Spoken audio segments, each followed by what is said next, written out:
Mic check, mic check.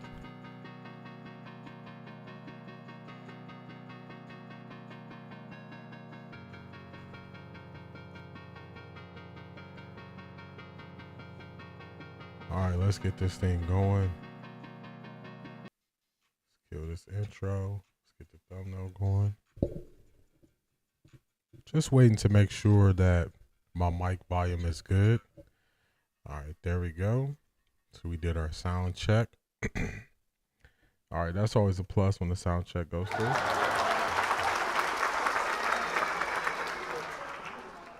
Welcome in to Eliminate the Gray with OffThaRecordDee.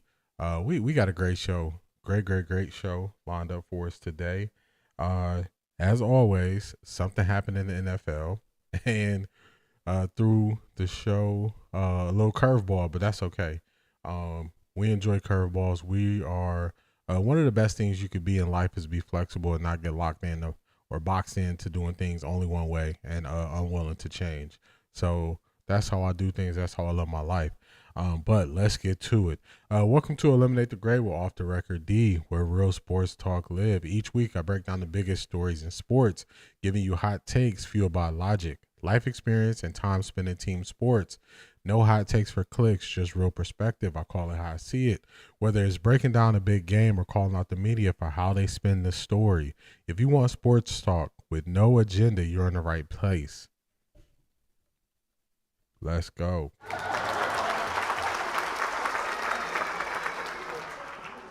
So in today's show, we got quite a few topics that we're going to cover. So before we got that bombshell news of a trade yesterday, I was going to go over the Cleveland Browns 53-man roster, look at some of the cuts. We scratched that. So we got different ways that people are viewing Shedeur. So we're going to cover that later on in the show. We're going to look at if some former Cleveland Browns players believe Shedeur Sanders was given a fair shot. Later on, we're going to look ahead to the Browns versus Bengals matchup in week 1.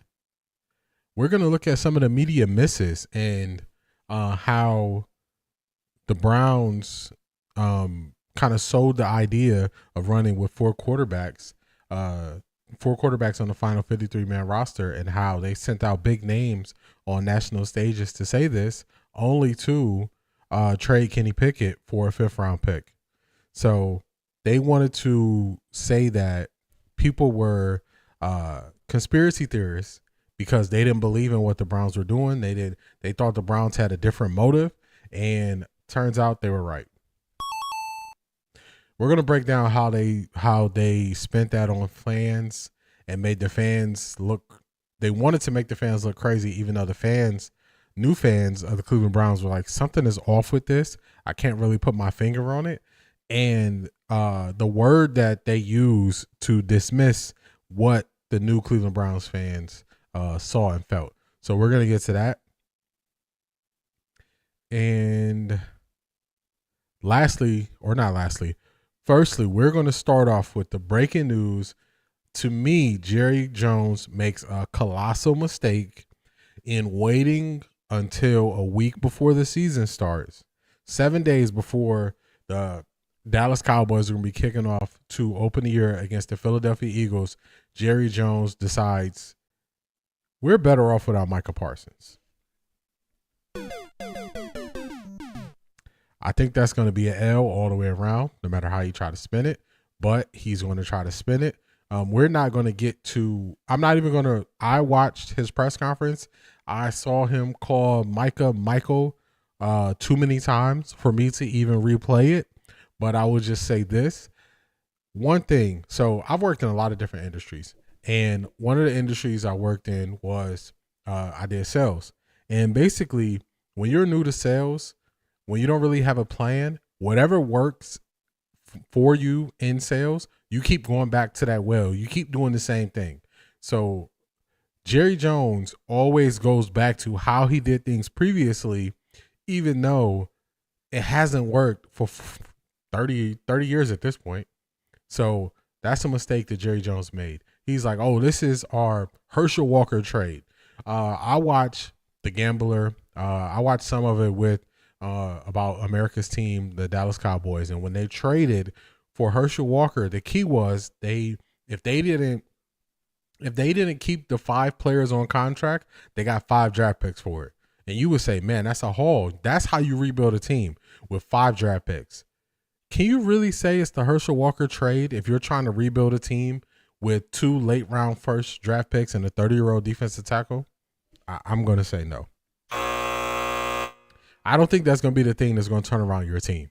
But we're going to get to it. So let me not hold this thing up any further. Let's get to it. So let me get this right on the screen for y'all. We're going to get rid of this thumbnail. We're going to get to the first clip. And this is Get Up This Morning. And I think this is the best way to sum up how Jerry Jones mishandled this situation when trading Micah Parsons. And this is something similar to how Nico mishandled the situation with trading Luka Doncic. So let's get to it. This is Mike Tannenbaum. Supported themselves for much of the offseason like they're trying to win. They go out and get George Pickens on a 1-year deal. They let other players leave like DeMarcus Lawrence, Jordan Lewis, because you have Micah Parsons. Look at this graphic. When you have Micah Parsons, you're going to build around him. You're trying to win now. You signed CeeDee Lamb to an extension. You signed Dak Prescott to extension all recently because you're trying to win. So on the offensive side, you're trying to win now, and you have a new offensive coach in Brian Schottenheimer. On the other side of the ball, you move on from these players that you would have kept. Some of the moves they make feel like win-now moves, and then trading him away for 2 first-round picks, which, by the way, don't figure to be very high picks, feels like the opposite of that. And so, in your mind, if a dollar is worth 100 cents, what did they get for him in this trade? 60 cents on the dollar. And let me bring up 2 teams in particular, the Baltimore Ravens and the Buffalo Bills. The Buffalo Bills drafted a defensive lineman in the 2nd, the 3rd, and the 4th round and signed Joey Bosa.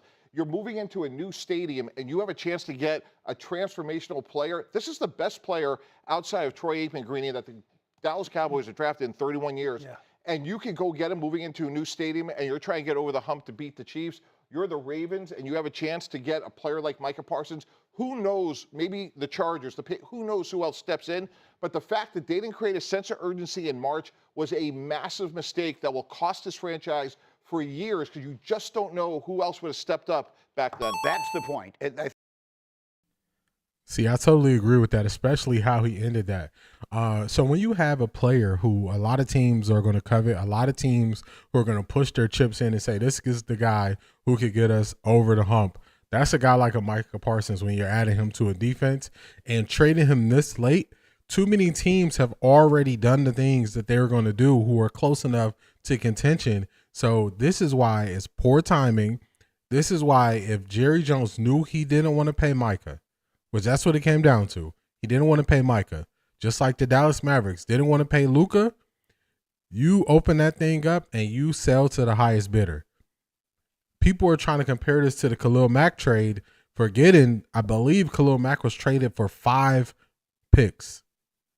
5 picks and players. And that's a haul because of when they did it. The funny thing, what they don't mention about the Khalil Mack trade is in that very next season after they traded Khalil Mack, Gruden was talking about how they couldn't rush the passer even though they just traded away Khalil Mack. So it just turns around and went in a circle and then it ended up being an L. So to me, that's how you can mishandle things. You can do what you believe is right for your team, and you can also mishandle it. And later on, we're going to get to some of how the Browns have mishandled things. And I've called out them for mishandling things, and people have made it about one person. So we're going to get to that later. But we definitely want to kick off the show with this Micah Parsons news. Rarely do you see a player of Micah Parsons' caliber traded this early in his career. I believe he's 26 years old. He signed 4 years, $188 million, $47 million a year, highest non-paid quarterback, $2 million more than Patrick Mahomes per year. One thing that people have to realize is the way the NFL works, players get paid more based on how much the last player got paid. Now, Micah Parsons, he cleared everybody by about $5.5–6 million. So he wanted to just put that bar high up there. So hey, I respect it. Get your money, get paid. As soon as they don't want you anymore, they're gonna cut you and find creative ways to get rid of you. So the number that he got, shout out to him. Shout out to his agent. Probably part of the reason why Jerry Jones didn't want to deal with the agent. They were going to break the bank, and they did. So shout out to them. That's going to be a win.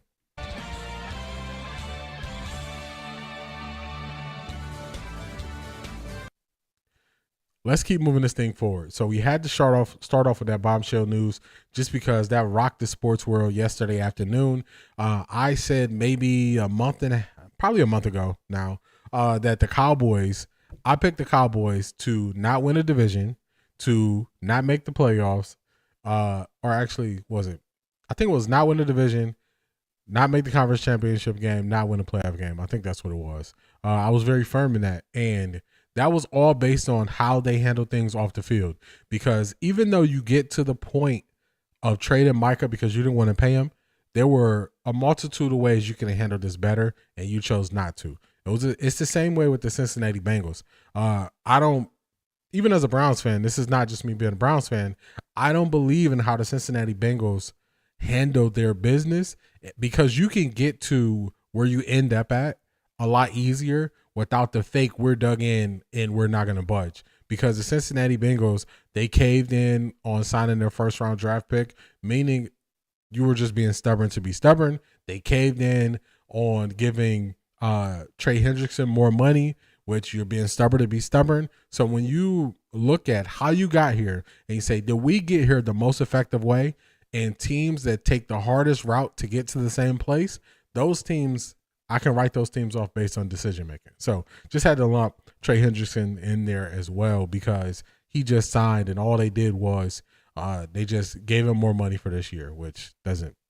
And also if they franchise tag him next year, based on how much his position is making, they would almost be guaranteeing him like $70 million. So it just doesn't make sense. It's a poor way to make decisions. But let's keep this thing moving along. Let's get back to what we know and what we love. Let's get back to the Cleveland Browns. So right on the spot, after Shedeur's poor performance in his second playoff game, fans question the players or the level of talent that Shedeur Sanders was out there with.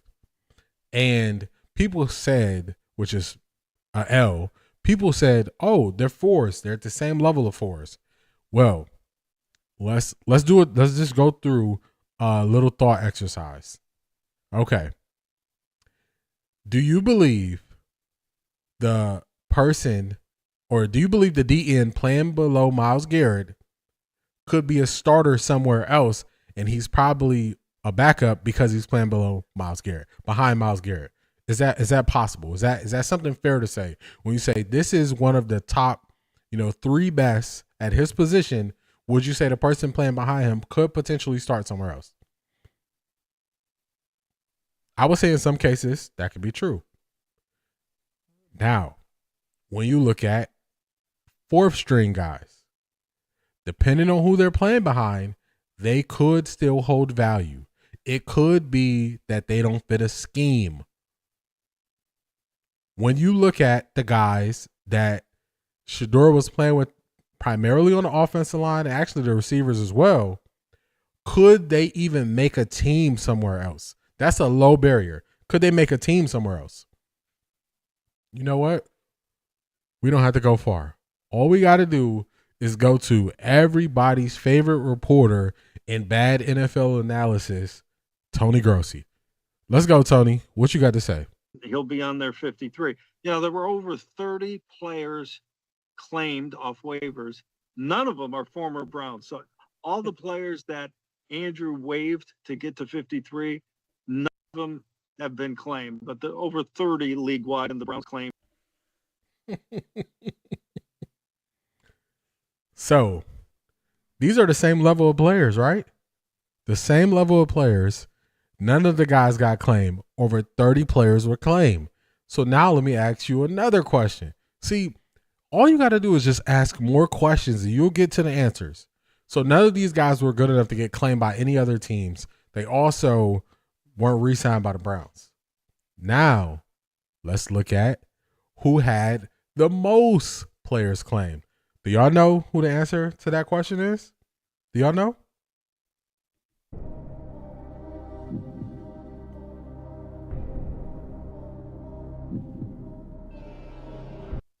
If you said the LA Rams, you are correct. The LA Rams had the most players claimed. And guess what? 3 of them were players who are rushing the passer versus the Cleveland Browns.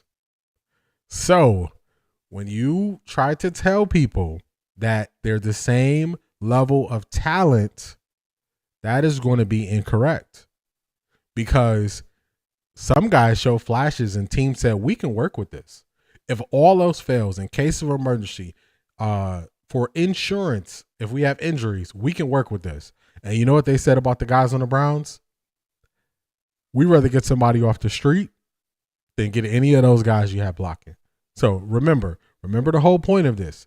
This is not to excuse Shedeur's play. This is just to prove the point that all 4s aren't created equally. Just like all 1s aren't created equally. That is the reason why you have teams that win and lose.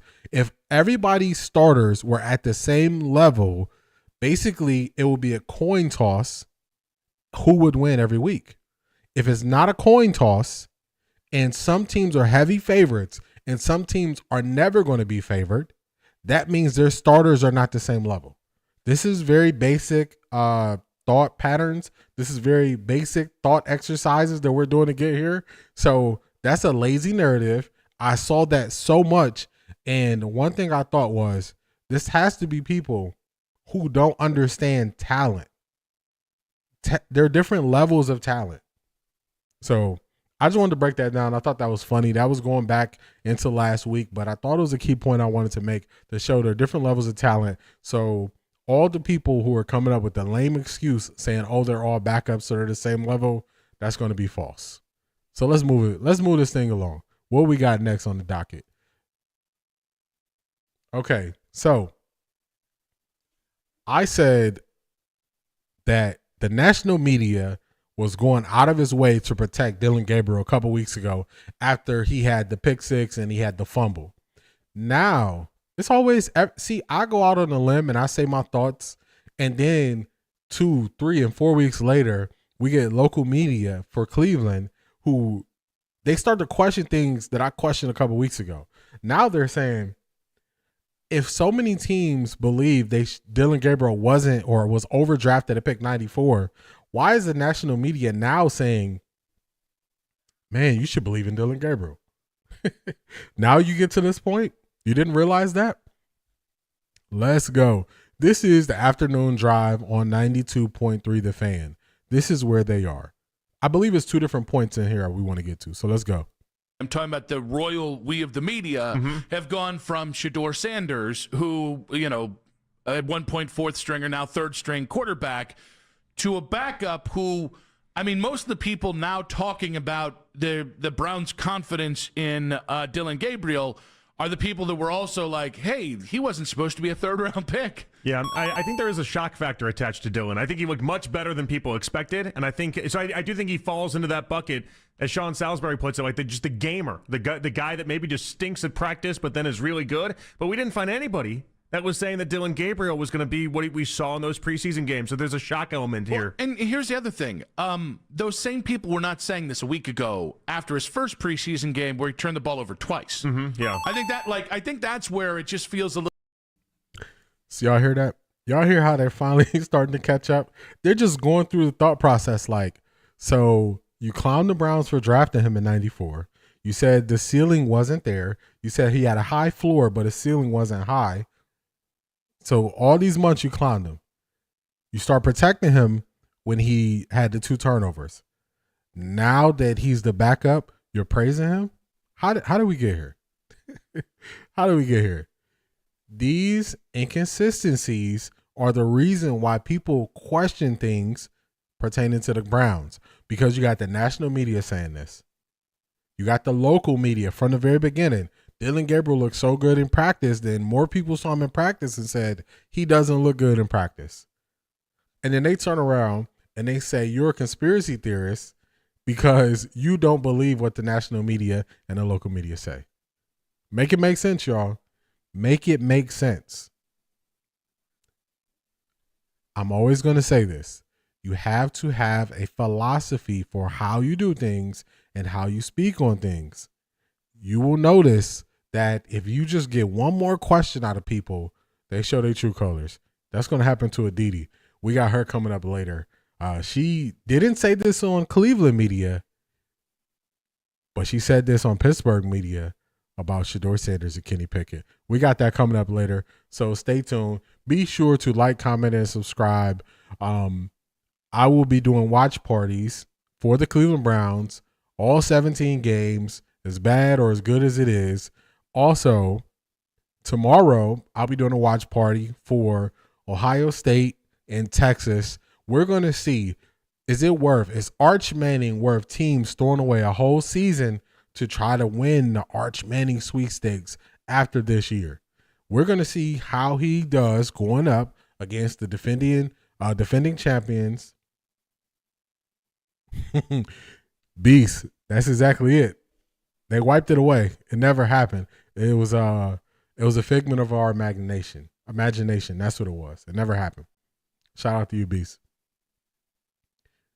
So you want to make sure that you like, comment, and subscribe so you can be tapped in and get notified when I go live. When we're doing these watch parties, you get my analysis live on the spot.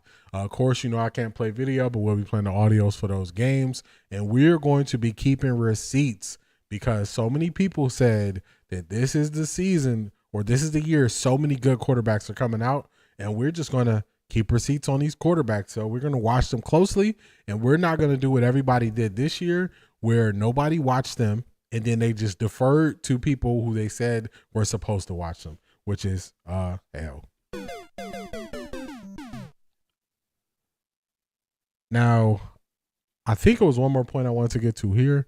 Let me just skim through it real quick for you guys. Let's see. Little herky-jerky to me. And Let me skip this thing forward.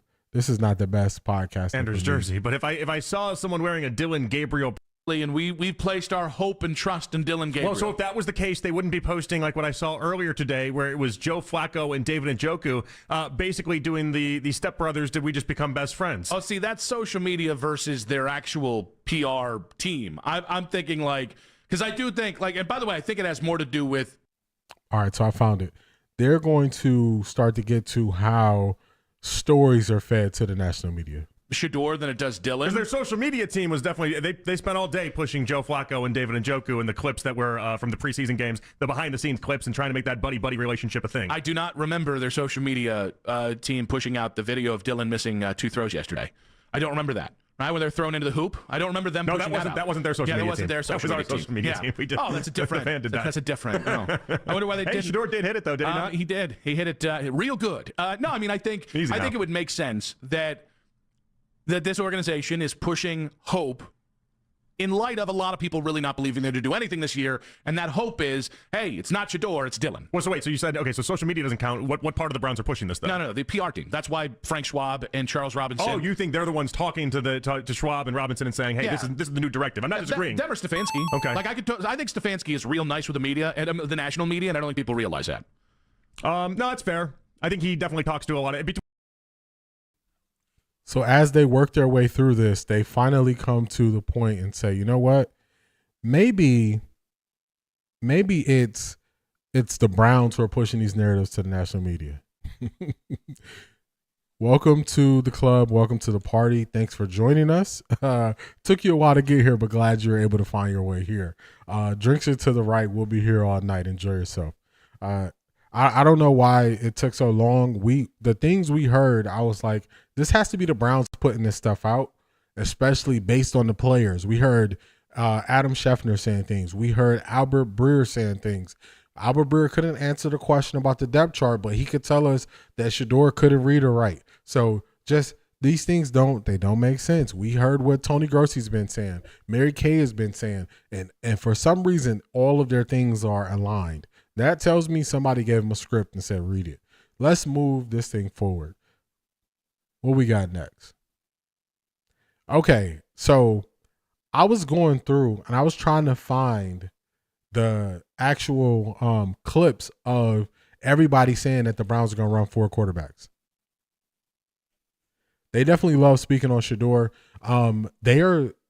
They're caught in a place. So the Cleveland media, they're stuck in a place where their viewership is going to go down so much if they don't make up hypothetical stories about Shedeur, and they know their views will go down. So as a content creator, we could fall for the trap of, if you speak about the same thing and it always gets you views, when you don't have any more new ways to speak on that subject, you got to figure out how you can get that subject in so you can keep those views coming.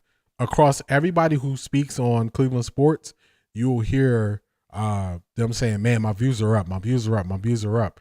Me, I said a long time ago, I decided I wouldn't just keep pushing things even if it wasn't a story. So we saw this in real time. Tony Grossi on one day said, man, it would be crazy if the Browns put Bailey Zappi as the third emergency quarterback instead of Shedeur. That would be an uproar. That's the media starting a fire in the woods and then going and running and tell somebody, hey, it's a fire over there. Then Tony Grossi asked Kevin Stefanski about it, and Kevin Stefanski said, basically, Bailey Zappi is a insurance policy and Shedeur is an emergency quarterback. So that's an example of them trying to create a story and then having something to run with. So then they have something for you to look forward to every day. Is Shedeur going to be the emergency quarterback? They've done this so many times with just extending these things out so they have relevance. If Shedeur Sanders is not starting, Joe Flacco's starting, and Dillon Gabriel's the backup, and you get all your views from Shedeur, what are you going to do to get those same level of views? See, me, I said I would expand and go outside of Cleveland and talk about other sports that I enjoy, talk about other teams, talk about other things. So instead of just kind of boxing myself into only Cleveland Browns, when the biggest story you want to talk about is you're not able to talk about, I can go out and talk about other things. I started my show off talking about Micah Parsons. So I had the foresight to recognize that you could box yourself in that way, and I just chose not to. Shout out to you, Beast. That was a great point you made. So they burned the tapes on everybody saying that the Browns are going to have 4 on the 53-man roster, but I was able to find one, and this is going to be Adam Schefter. Even though they named their starter today, we don't know the backup. I expect the Cleveland Browns to carry 4 quarterbacks. So they will do that. 4 quarterbacks on their final 53-man roster. Whew. I expect they'll have 4 there. They're going to keep both rookies. They're going to keep Flacco. So we're really talking about Kenny Pickett. What about Pickett? And I expect he makes the roster.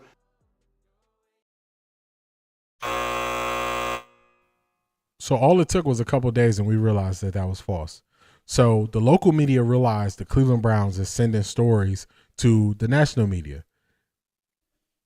You got Adam Schefter, one of the biggest reporters out there, or newsbreakers out there, saying the Browns are going to carry 4. The Browns used Adam Schefter. And what happens is people are just going to move forward and just accept that Adam Schefter was wrong. They're not going to question it. They're not going to say, who put this out? Why is this out? Why do we ever hear this? They're just going to say, he got it wrong. So when you have new fans coming in and looking at a sport like football, football does things that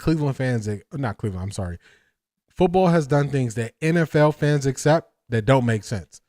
NFL fans have accepted that coaches are going to get up in press conferences and lie to you with a straight face, and then people are going to accept the fact that they're a good person. Somehow they juggle it. General managers are going to lie to you. So it's baked into the cake that NFL people will lie to you with a straight face. Now, new fans to the Cleveland Browns, new fans to the NFL, they're like, I'm seeing something here. I don't believe this person is telling the truth. I think this person is lying to me. So new fans are using context clues like, this doesn't look right. This looks off. This guy, I don't believe him. Look at it. He has a twitch. He looks down. He kind of glitched a little bit when he was talking about somebody. And that's the disconnect. So what the old fans do is they say, you don't know what you're talking about. There's nothing wrong. There's nothing wrong with them lying to us. We baked in that they're going to lie to us. That's what people did when they went to those crazy lengths to defend Kevin Stefanski when Shedeur Sanders fans were saying, something is off about this. So they went sabotage. I always knew sabotage. I was very hesitant to say sabotage because I knew that they would just shut that off and they would just make it a character thing. That's why I always kept pushing incompetence, because then you got to have the conversation. Sabotage, defend character. Incompetence, we got to question what happened. So this is going to be Mary Kay. So remember, they're sending this out to so many people. This is Mary Kay. Rich Eisen is going to ask her about it. 53 is not going to happen, right? Mary Kay? No, I think it is going to happen. You do? I think, yes, I do. I think all four of these quarterbacks are going to make the team. I really do think that it's going to be a matter of Joe and Kenny getting things started off for this football team. And then I know that the Browns would love to see, if they can, Dillon Gabriel and Shedeur Sanders in some live action at some point this season, because. So like I said, it's baked into the cake. It's baked into the cake of football that you're going to get lied to. Now, new people to football are saying Adam Schefter's a liar, Mary Kay's a liar, Tony Grossi's a liar, and you are questioning the things that you see in real time. And you are right to question it because people have accepted it so long that they think it's okay.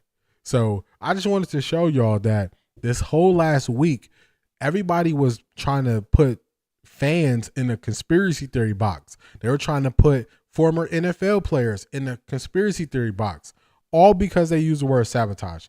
If you take away the word sabotage and you say it's incompetent what the Cleveland Browns are doing with their quarterbacks, it would have forced everyone to speak on it, and everybody would have had to call out what they're doing, because you could have got to the same outcome but handled it a better way. So let's keep this thing moving forward. Let's go. Who we got next? Okay, so we have another local reporter. This is going to be Baskin and Phelps on 92.3 The Fan, but this is going to be Jimmy Watkins, who works for the Cleveland Plain Dealer. It's one of the oldest newspapers in Cleveland. If you don't know, actually, I have the Plain Dealer where LeBron was actually on the Plain Dealer. I should have dug it out of my stash and showed it to you. I'll show y'all one day.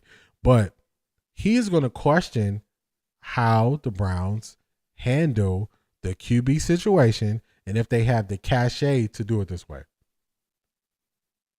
I totally agree. Beast. Actually, for the podcast people, let me be a better podcast. Let me read this out to y'all. Hopefully Shedeur can play this year. He got some bad habits he have to get rid of. And when he does, he's going to be a great quarterback. So I agree with that assessment. Him doing the roll out the back of the pocket, he used that strategy because in college his tackles were bad and it will buy him time in the NFL. They want you to try to roll out the back of the pocket because they know they can eventually get to you. They can just collapse the pocket. In the NFL, you got to step up because those tackles are doing their job to push guys past you. So stepping up, it will be just a lot of wasted space if you step up. So he definitely has to clean that up. He definitely has to be comfortable.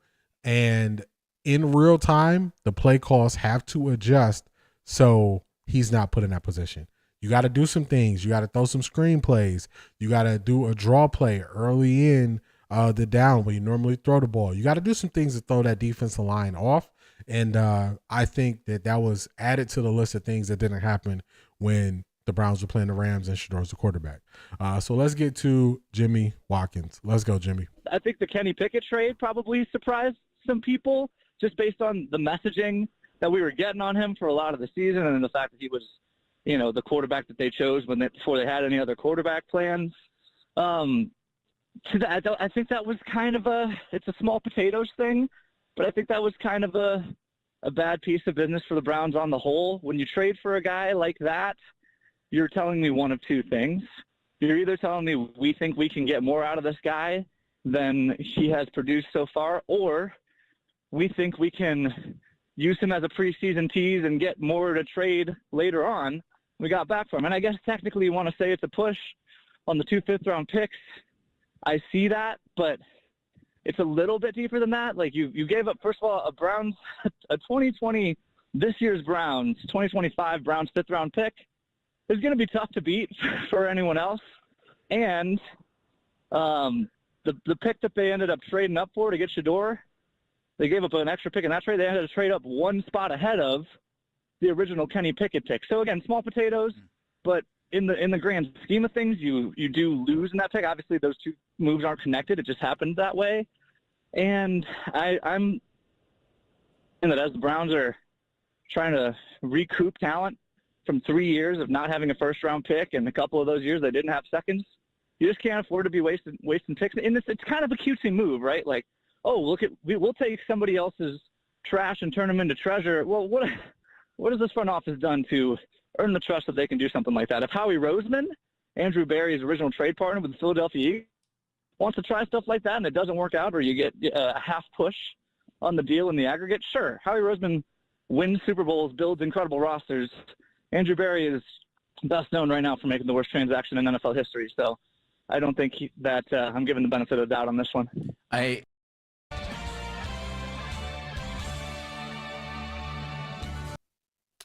think that's a great take. I think that's a great assessment.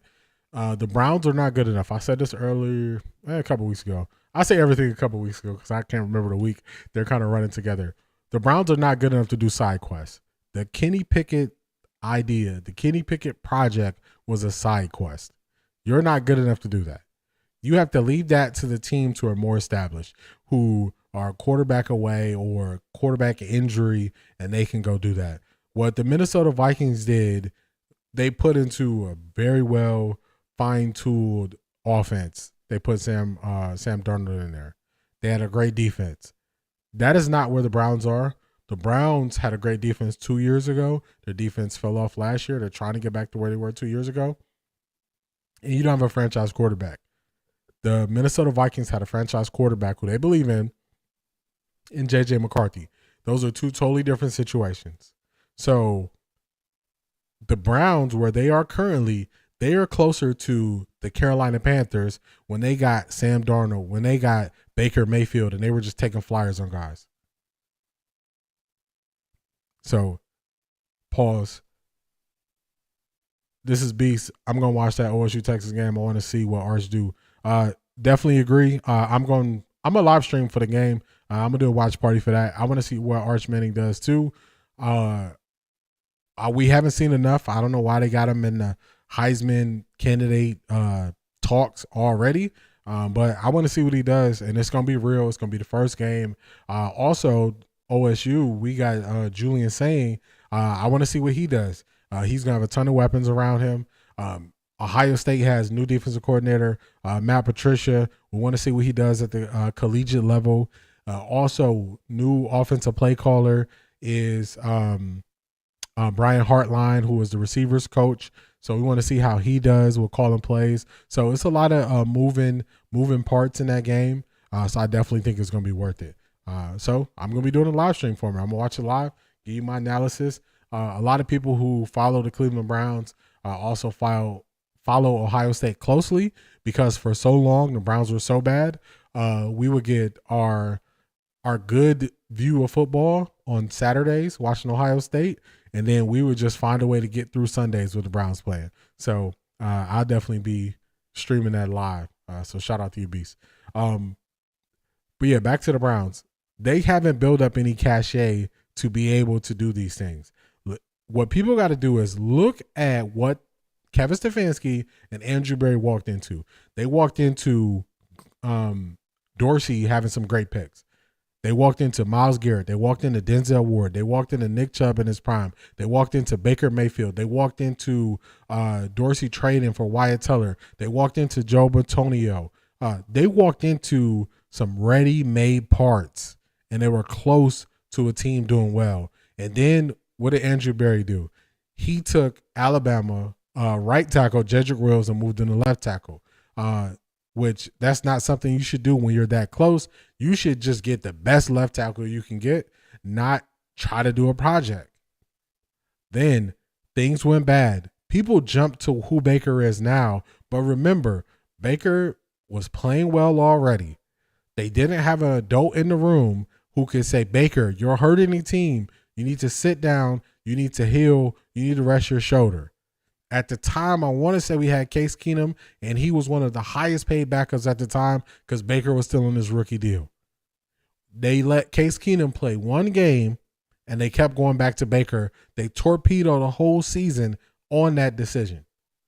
So when they like to bring up the two-time coach of the year, yeah, look at the two-time coach of the look at those 2 seasons, two-time coach of the year. He's been a coach for 5 years. 2 of those years were just garbage, and they were they went down the drain based on decisions from Andrew Berry and Kevin Stefanski. So they don't have this built-up cachet where we can say, you know what, they took some risks before and it worked out. They don't have that. If you look at Andrew Berry's track record of all his draft picks, if I can name you the top draft picks he has, that means there haven't been enough of them. It hasn't been enough of them. If you look at what the Browns have done just the last 2 seasons before this year, their QB rooms been all over the place. Last year we started the offseason with Huntley, Deshaun Watson, Jameis Winston, and Dorian Thompson-Robinson. 2 years ago, we had Dorian Thompson-Robinson, Josh Dobbs, Deshaun Watson, and I can't remember who our other quarterback was, but he's always playing this game of starting off with 4 quarterbacks. Beast, that's a great question, and it leads right into what I'm saying. Why do QBs have to leave Cleveland just to be successful? Because for a long time, since 99, Cleveland's had so many QBs because it's always an internal fight. So people who are new to the Browns, they're like, man, why is this QB battle thing? And Browns fans are saying it's unnecessary because we've seen it too many times. We always are in a quarterback battle. We're always having 2 quarterbacks. Oh, the organization likes this guy plays better. And it's always an issue. You go all the way back to Derek Carr. I want to say Derek Carr. Derek Anderson, Kelly Holcomb, Johnny Manziel, Brian Hoyer, Deshaun Kaiser, and Cody Kessler. We always have the quarterback competition. So you are putting more pressure on these guys because you just don't make a decision. What I wanted the Browns to do this offseason was make quick, sound decisions.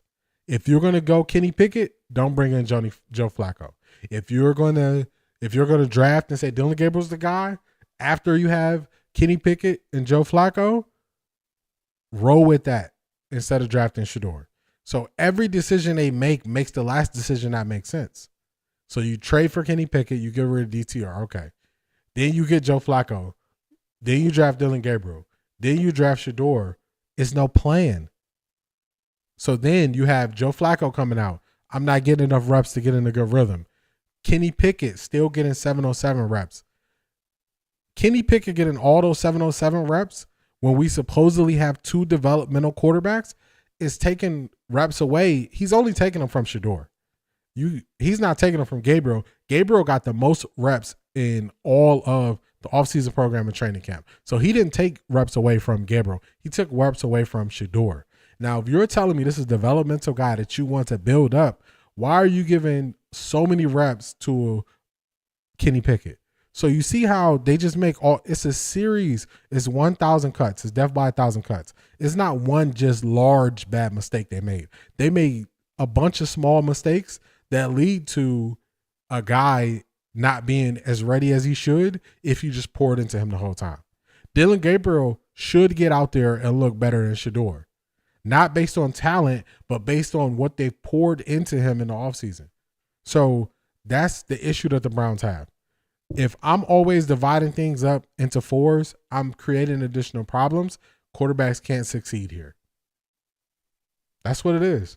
It's always a quarterback competition. There's always too many quarterbacks. Just go back. All you got to do is go back since 99. And also, the Browns adjust how they're running offense too much. Last year, the Browns got an entire new offensive staff. They got rid of the running back coach. They got Deuce Staley. They got rid of the tight ends coach that we had. After David Njoku had his best year, they got rid of the offensive line coach. Or actually, the offensive line coach, who was one of the best known, he went to work in Tennessee because his son became a head coach. So I understand that one. They got rid of the offensive coordinator who went to New England Patriots, and they brought in Ken Dorsey. They wanted to retool everything last year, only to retool everything this year. So they are creating the chaos. They are creating the inconsistencies. Then Kevin Stefanski was going to call plays. Then Kevin Stefanski, from the pressure or whatever, gave up play calling as soon as Deshaun Watson got hurt to Ken Dorsey. And then he's calling plays for Jameis. Everybody said we should sign Jameis early. I said Jameis is too turnover prone. What happened? We were minus 22 in the turnover ratio for the year last year, mainly because of interceptions. So that's why all quarterbacks come here and they show glimpse of hope, and then they go somewhere else and they're successful because they're just not put in as many bad situations as they are in Cleveland. The Cleveland Browns, they put pressure on Dillon Gabriel. You saw him go out there and kind of fumble it in his first game. They put pressure on Shedeur by leading Shedeur to believe, hey, you got a chance to move ahead of Dillon Gabriel. When they knew good and well they would never move him ahead of Dillon Gabriel. Shedeur could have went out there and play freely if he didn't have put additional pressure on himself to try to perform because he's thinking in the competition. How does this whole preseason play out if right away they say, first off, if you only have 3 quarterbacks, but you say right away, Joe Flacco's the starter, Gabriel's the backup because we drafted him in 3rd round, Shedeur's 3rd string, and you give them reps according to that.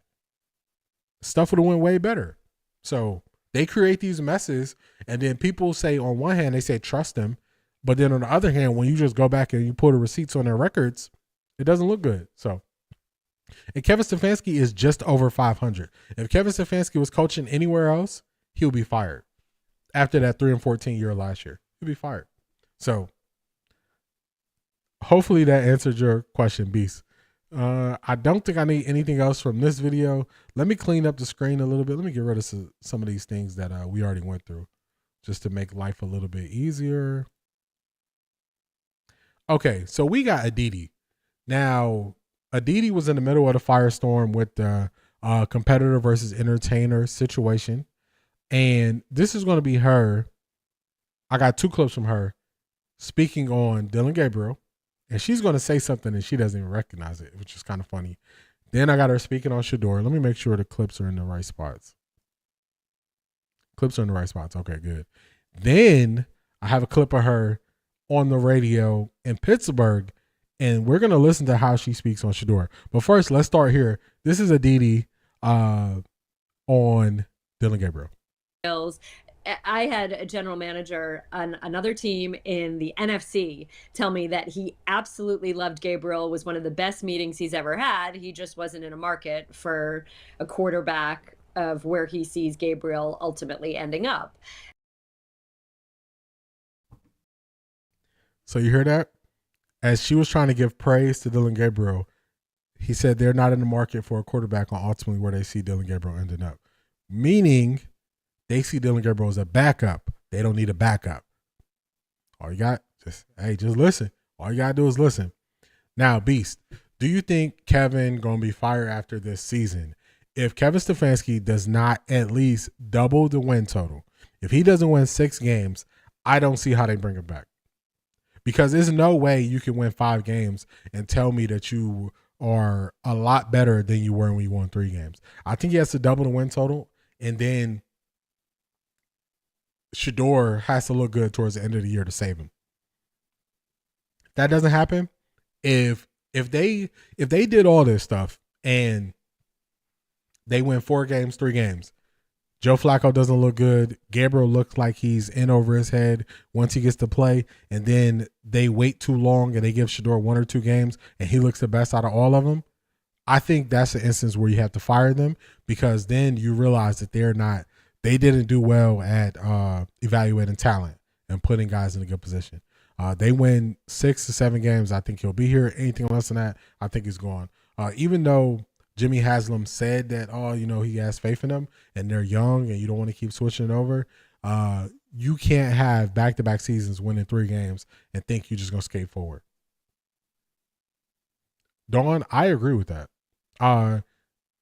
Let me read this for the podcast people. Dillon is nowhere near the caliber of Shedeur. I agree with that. This is what I believe. Not what I believe. This is what I've accepted. I've accepted Dillon Gabriel's going to get the first shot. And the way I look at that and accept it is, if Joe Flacco goes out there 6 games, we're 1-5, we're 2-3, and they say they want to change, they go to Dillon Gabriel. They go to Dillon Gabriel, and Dillon Gabriel doesn't do any better. By the time they get to Shedeur, he's going to have free reign to just play it out. And he's not going to look over his shoulder. So if they would have made Shedeur the backup going into the year, and Joe Flacco only made it 6 or 7 games, then they went to Shedeur, they would be putting Shedeur in the pressure cooker of looking over his shoulder. So the first shall be last and the last shall be first. That's how I look at it. That was Aditi. She didn't realize that everybody was putting the ceiling on Dillon Gabriel. Let's get to her speaking on Shedeur. Appreciate that, Don.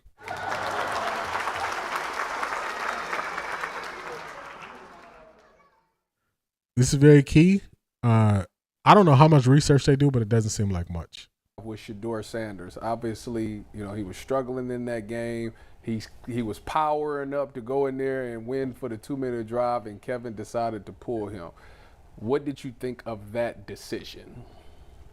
Let me ask you a question. Why are you saying that he was powering up to go in for that drive? Because in his interview, they asked him about it, and he said he was powering up to get ready to go back in there. He didn't. So that's why I just said that last thing about how much research do they really do. She said, why did you say that? Because in Shedeur's interview, Shedeur said he was on the bike, or he was riding a bike, and he was powering up just to stay loose and to stay warm and stay ready so he can go back in for the last 2-minute drive. She didn't know that. So if you notice, she already is like, are you setting me up or what? She's already kind of questioned it, all because she didn't even watch Shedeur's interview. But hey, let's go. Know he was pulled. That's what he said. It's his words, not mine. This is real. This is when they start to glitch. Dawn, I would love it to be game 3. I think it's going to be around game 9 or 10 is when you're going to get in. Because I think that they are going to be stubborn and make sure they give Dillon Gabriel 3 or 4 games. So I think Joe Flacco, I don't really see the Browns having more than 2 wins after 6 games. And at that point, you want to go to the next quarterback. But they've proven that they believe in Dillon Gabriel, even if we don't believe in Dillon Gabriel. So I think they're going to give him maybe 3 or 4 games. Appreciate that. So quick story about that, about my voice, Dawn. I used to be a recruiter, and I would speak to people on the phone all day, and everybody who I recruited with would tell me, man, you're supposed to be on the radio, you're supposed to be talking, and look at this. A couple years later, now I'm doing a podcast. So I appreciate that. That's funny. Let's get to Aditi's real response. She kind of glitched out there, but let's go. Really hard for me, and I'll be very honest. Shedeur Sanders is a really, really nice young man. He's a very likable young man. He is certainly trying. I've seen growth from him. You go to the first game where he came off for a first drive and didn't necessarily know he was supposed to go sit on the bench next to Tommy Reese, who that game was down on the field, and look at the tablet, to this third. So she just said something critical there. Dawn, I agree. Kevin is on borrowed time. I agree. They got to win. They got to win to keep their jobs. So this shows me that this is an operational issue when it comes to the Cleveland Browns. So when Shedeur was at Colorado, we all watched the games. Shedeur would go sit on the bench, and then he would be right there, and Pat Shermer would be right there with the tablet, and they would go over what they saw, and they would speak on it. Now, with the Browns, they're telling us that Shedeur is a developmental quarterback, but you don't lay out the operations of how things are going to go. So when he first started, Tommy Reese was not in the box. He was down on the sidelines, and you say, oh, Shedeur didn't know that he was supposed to go find Tommy Reese. It should be the reverse. It should either be a designated spot they go to, or Tommy Reese should be there. But then Tommy Reese moved up to the box. So now as you go, you do it on your own. To me, she thinks that this is Shedeur not being ready. To me, this is an operational issue. I've been through like a lot of different training, and this training always stuck with me. They told us to explain how to make a peanut butter and jelly sandwich. And totally agree. He's definitely there. He's definitely their cash cow. Look at the jerseys. My bot is aggressive. It thinks you were spamming, Dawn, but you were not. So let me see. I still got your messages here. My bot is super aggressive, so nothing personal. You didn't do anything. I don't know why it's doing that, but I still got your messages here, Dawn, and I can still read your messages. So still feel free to chat. So the training that I was in, they told people make a peanut butter and jelly sandwich, and you know what everybody said? They said get the peanut butter and jelly and put it on the bread and put it together. Now, to a person that's never made a peanut butter and jelly sandwich, you're like, where do I get this bread from? Where do I get the peanut butter from? Where do I get the jelly? How do I put it on the bread? The correct answer is you send them to get the bread from wherever the bread is. You bring it to wherever they're going to be working at. You get the peanut butter from, if it's in the cabinet or in the refrigerator. You get the jelly, whether it's in the cabinet or it should be in the refrigerator if it's open. If it's in the refrigerator, you're going to go get a knife or a spoon, whichever one you prefer, and you're going to get one for each so you can open the bread, take it out. You walk them through step by step how things are going to go. So when it comes to operational things, she thinks this is a knock on Shedeur. I believe this is a knock on the Browns, because if you want me to believe he's developmental, you should walk him through the steps of how the operation is going to go on game day. And the reason why I can be critical of the Browns when this happens is because when DTR got his first start, I was at that Browns game when we played Baltimore. DTR we all got alerts on our phones maybe 15 to 20 minutes before kickoff. DTR was starting, and Deshaun Watson was out there trying to give it a go. DTR said, I didn't know I was starting. I wasn't ready. That's an operational issue. If you know that Deshaun is a game time decision, DTR should have been getting prepared to be the starter that whole week. That's an operational issue. So people who are new to the Browns, they think that everything you're doing is to defend Shedeur. A lot of it is you were calling out the Browns for having the same issues and problems that they've always had. So that's an operational issue. She thinks it's something else. I think she's exposed the Browns there. She thinks she didn't. Let's see if there's anything else we need from this clip before we get to her more spicy clip that she has. Third game, after every drive, he's immediately asking, where's the tablet? Where's the tablet? He's sitting down, like I said, next to Pickett, going over things. As someone who was standing on the side. I totally agree with you. Flacco or Dillon will last that long practice shows. I think Flacco, everybody's saying, oh, Flacco looks so good. I'm like, Flacco probably got 6 games. I don't even know if he has that. How many hits can Flacco take? Everybody says, man, if you were at the game, they said Flacco just looked to move slowly. So if this offensive line has any slip-ups, any issues, any missed assignments, a 40-year-old's body just responds differently to getting hit by NFL players. That's just what it is. So I agree with you. I don't see them. I even seen somebody saying Flacco probably could play all 17 games. I'm like, come on, man. He ain't played 17 games since 2017. That was 8 years ago. Stop trying to push these different things. We don't believe it. What Aditi just said there. First, she was saying he didn't know what to do. But in game 3, he knew exactly what to do. You don't know what you just did, Aditi. What you've taught us is, as soon as he identified what his responsibility was, he did it. So that's somebody who's making adjustments on the fly. So she was trying to paint that as a negative. It didn't work. because we actually listen to what people say over here. Now, I have another clip. We're going to 92.3 The Fan. They're finally going to come around and say, you know what, we wasted time on a Pickett trade, and then they got some stuff that they're going to speak on Aditi. So let's go. Somebody texted me like, you better be careful what you're saying over there. I'm like, what? Huh? Because I said, Adam Schefter is not, I'm sure he did a lot of good journalism to get to where he is, but I mean, he's an extension of NFL PR. He announces these things. He's basically an announcer. He announces these things. They see the reaction, and then when they go up there and do their press conferences, they tailor their reaction to the reaction of the fans. That's how that works. So he's the chosen one. Somebody had to do it. He's the chosen one. Like, yeah, he's the guy. No offense to him.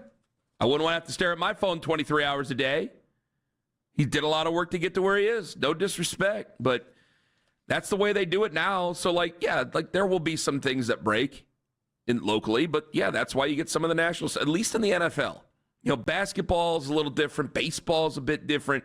The NFL, it is as tight as it is. That's why I'm not mad of not telling us about damn Bailey Zappi of all things. It's going to be funny if it doesn't even happen. Can't get to the champions post, end all champions. It's funny because every day I hear them sounding more and more like me. I'm like, man, all y'all have to do is ask the questions early. So that was the part they were saying. Basically, the national media has been fed stories. The local media isn't fed that many stories. One thing I will highlight is when Shedeur was going to start the first preseason game, they gave that news to Mary Kay. She was the one that they allowed to break that story. But they're going to play a clip from Aditi being on Pittsburgh radio. So let's get to it. I got to find the spot, y'all.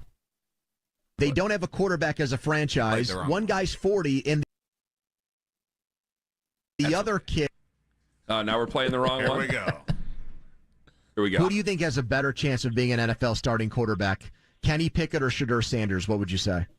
Kenny Pickett. So then why keep Sanders over Pickett?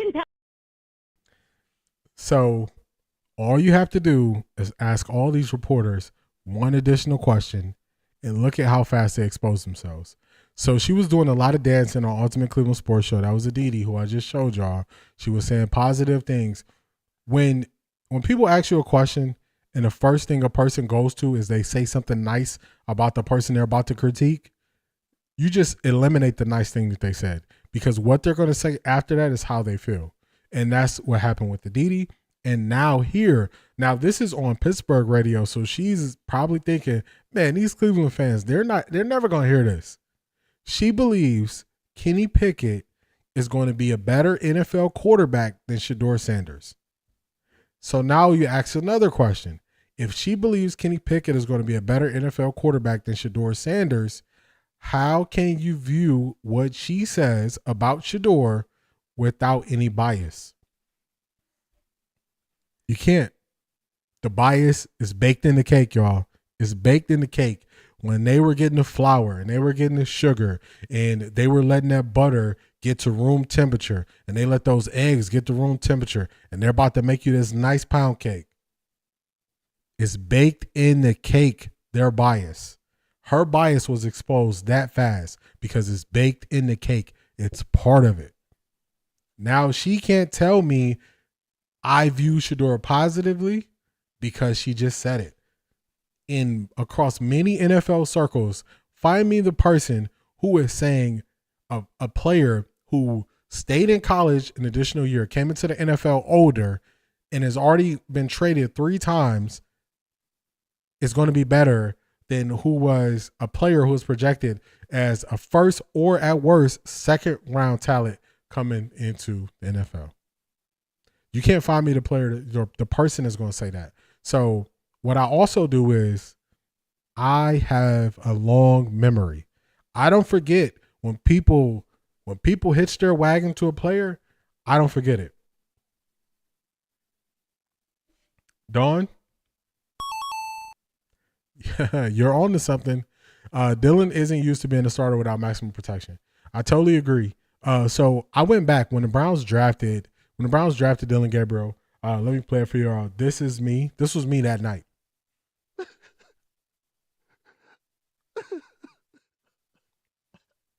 The Browns were coming off a 3-14 season. It got to the point I didn't even do my live streams the last 2 weeks of the year because I couldn't take it. And I'm like, dang, they're trying to sell me on Dillon Gabriel. I watch all Dillon Gabriel highlights you can find from his time at Oregon, and it was a highlight for everybody else. It was a highlight for Tez Johnson. It was a highlight for the tight end. It was a highlight for the offensive line. I was like, anybody could be doing this. The way they were showing those throwing lanes to him, the way they were rolling them out, the type of screens they were running, the action they were running, I was like, you would have to change your entire offense. Look at Tua. Tua Tagovailoa is also left hand. He's smaller. They do so many different things to cater to Tua's skills. You have to run a totally different offense to make it work. So I agree with you right there, Dawn. That's just facts. That's just facts about Dillon Gabriel. Tell you, I don't want to insult anybody, but I can name starting quarterbacks in the current National Football League whose coaches have told me that Kenny Pickett is better than the guy that they are starting. Okay, but why keep Sanders? So she just said NFL coaches who are saying Kenny Pickett is better than Joe Flacco. That's what she said. She can name them. Name them then. I want to know who believes Kenny Pickett is better than Joe Flacco so I can add them to the list of people who I change how I view their judgment when it comes to quarterbacks. Because I'm not going to let Aditi forget you hitched your wagon to Kenny Pickett. You hitched your wagon to a journeyman. Let's see how he does. The beautiful thing is we can feel how we feel. Everything plays out on the field. Everything plays out on the field. The good, the bad, the ugly, regardless of how we view a player. So if you're hitching your wagon to Kenny Pickett, hitch it. Don't hide it. Let everybody know who you're hitching your wagon to. When Jason Lloyd hitched his wagon to Jedrick Wills, I didn't forget it. I just remembered. Hey, whenever you try to talk to me about offensive linemen, I remember you hitched your wagon to Jedrick Wills, who hadn't produced anything or not much to that point. So let's hear some more of what Aditi has to say. Over Pickett then. Because you used a draft pick on him. We've seen plenty of teams cut draft picks that they just drafted. There are plenty of questions associated with why you would draft a quarterback just 2 rounds after a quarterback that you very clearly liked so much, but that's what they did. And Andrew Berry is someone who has not been known to cut loose a guy that he just drafted. And so there you are. And now the development of these quarterbacks becomes yet another thing that Kevin Stefanski has to figure out and deal with amidst massive circus that surrounds anything and everything related to Shedeur Sanders. And there you have it. All you got to do is let these people talk.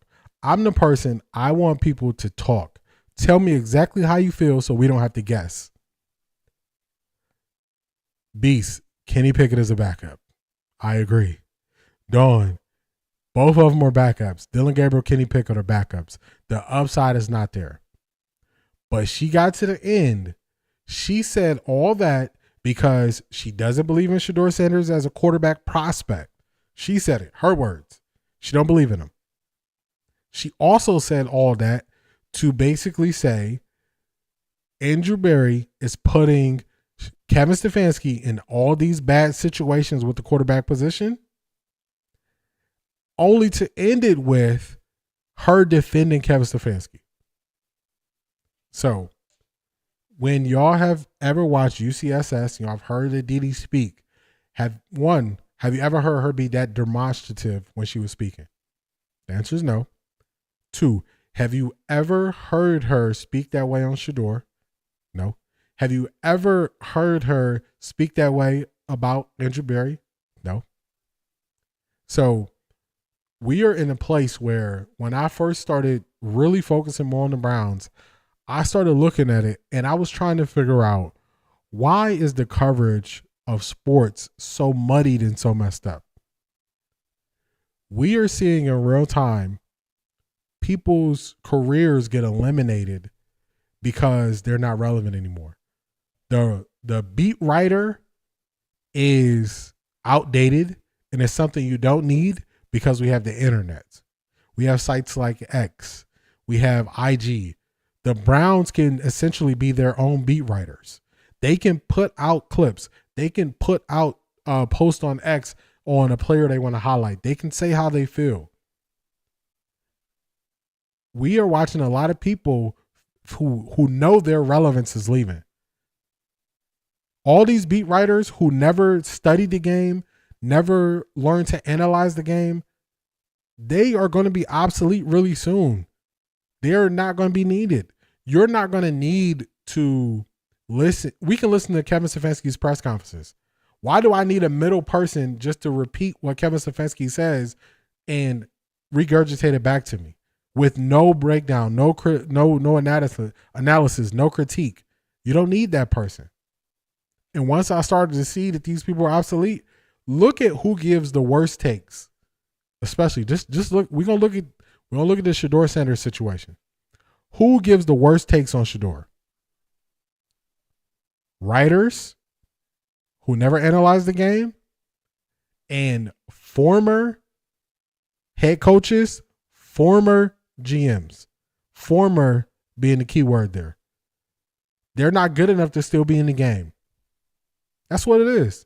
You're not good enough to still be in the game, so we put you on a pedestal because you used to do something. But you have to update your resume for us to value what you're saying. They got the worst takes. They got the worst takes about Shedeur. And it's a built-in script that when they get questioned, they all go to the same thing. If you notice, what's the one thing that we heard more than anything the last week about Shedeur? Oh, he's back to those bad habits that he had in college. Shedeur has to clean up, not drifting back. It's not a skill you can use in the NFL. That's on Shedeur. But if you're going to say he's back to doing stuff he did in college, is his accuracy still there?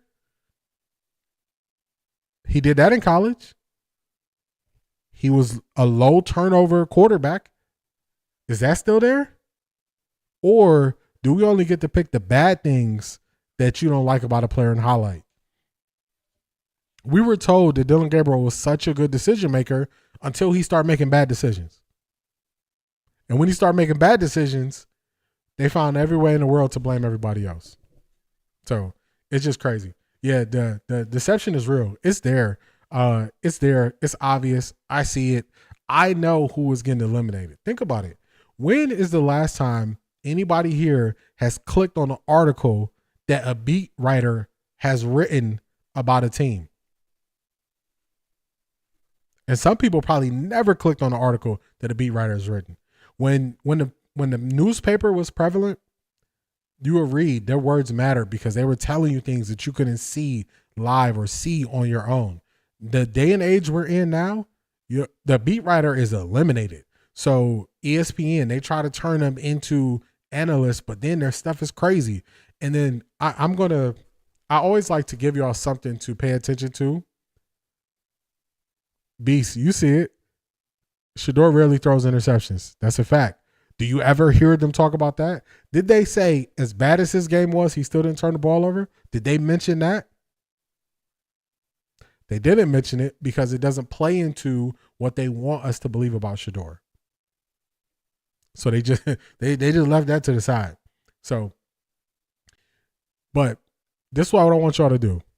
The next time you're watching any coverage of the Cleveland Browns, I want y'all to listen for when a person says, I went to ask so-and-so.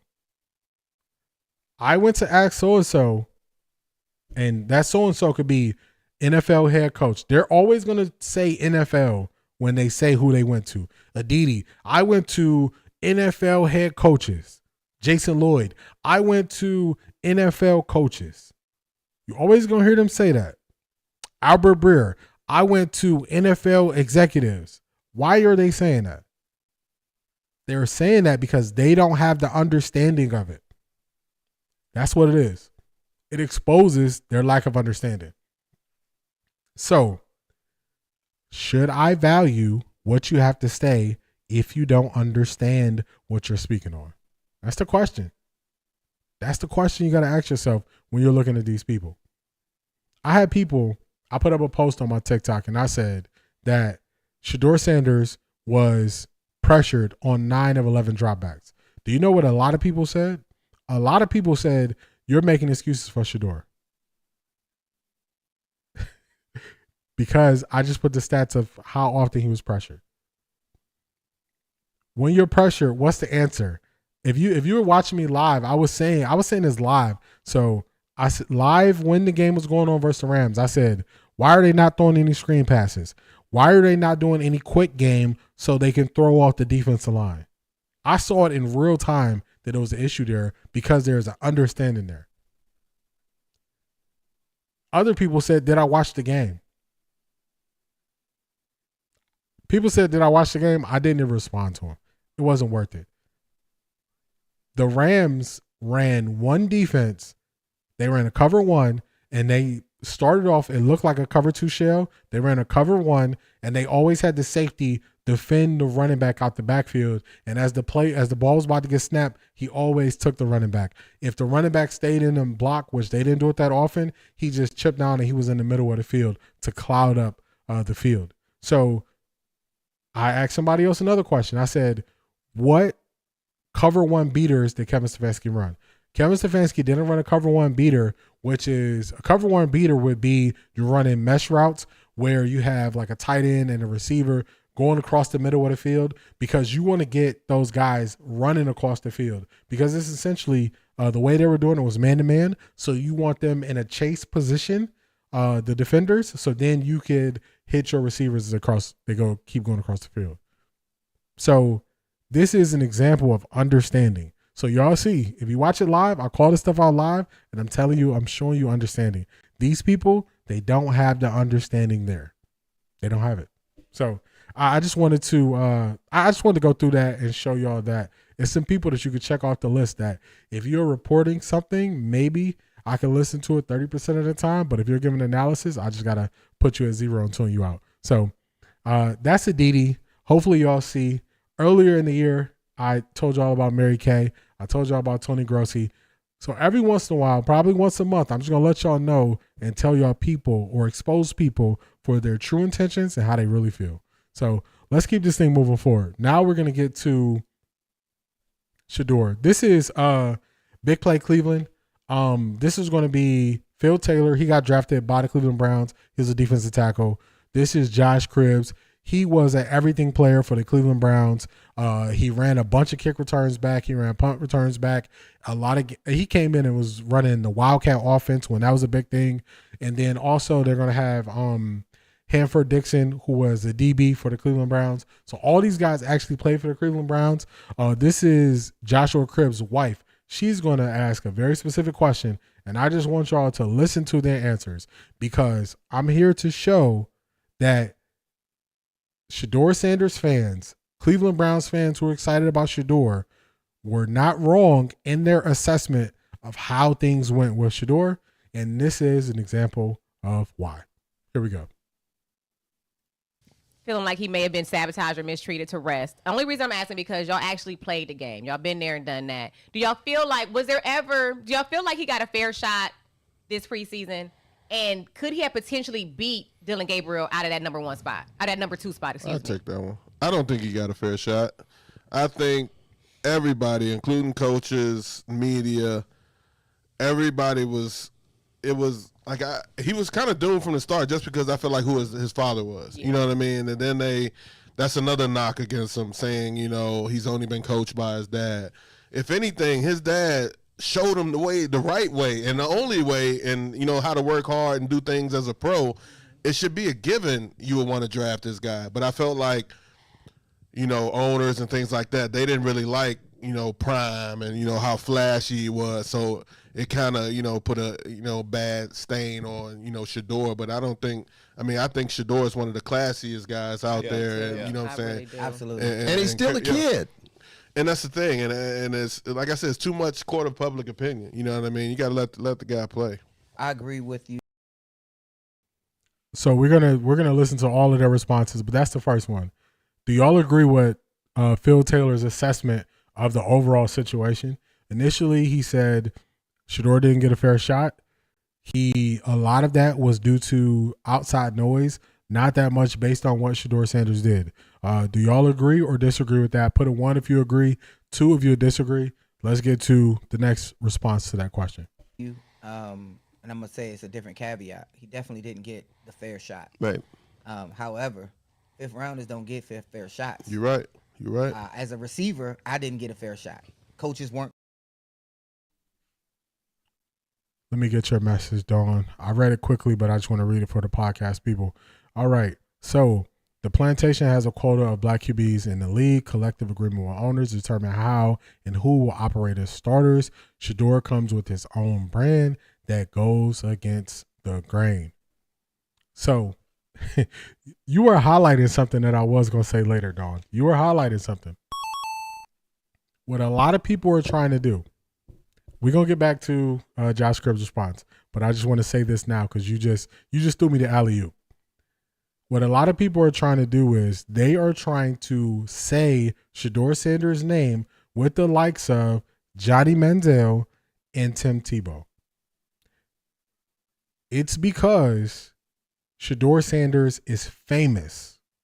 That's the only thing that they have in common with those other two quarterbacks. Johnny Manziel was drafted by the Cleveland Browns. The owner stepped in when they took him in the first round. They gave him an iPad that tracks how often you study film. He never turned the iPad on. He never studied film. He was not looking at the plays outside of being in practice. You cannot put Johnny Manziel and Shedeur Sanders in the same category because everybody knows Shedeur Sanders is putting in the work. Nobody is saying he isn't studying. Nobody is saying he isn't getting better. They are using that to diminish Shedeur when they put him in the same category as Johnny Manziel. Tim Tebow, they are trying to diminish his ability when they put him with Tim Tebow. Tim Tebow was basically a halfback in college who they just named a quarterback. He rarely threw. More of his highlights are going to be on jump short passes. His mechanics are way too slow.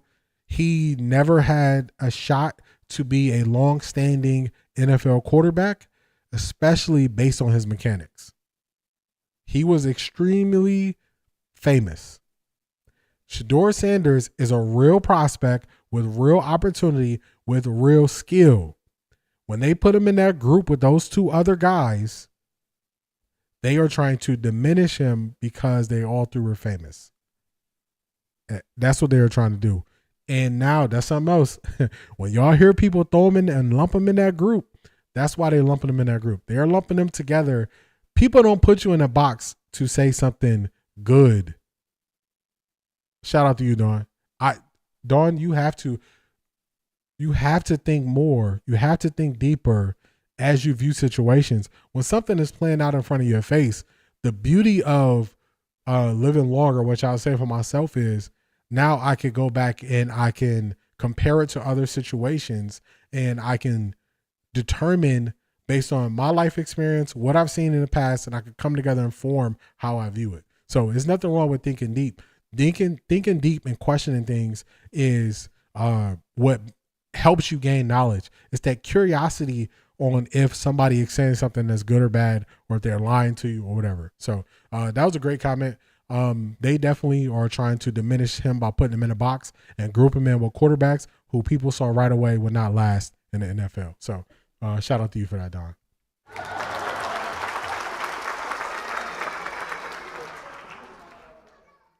When Shedeur have time in the pocket, he makes plays. That's just a fact. That's just a fact right there.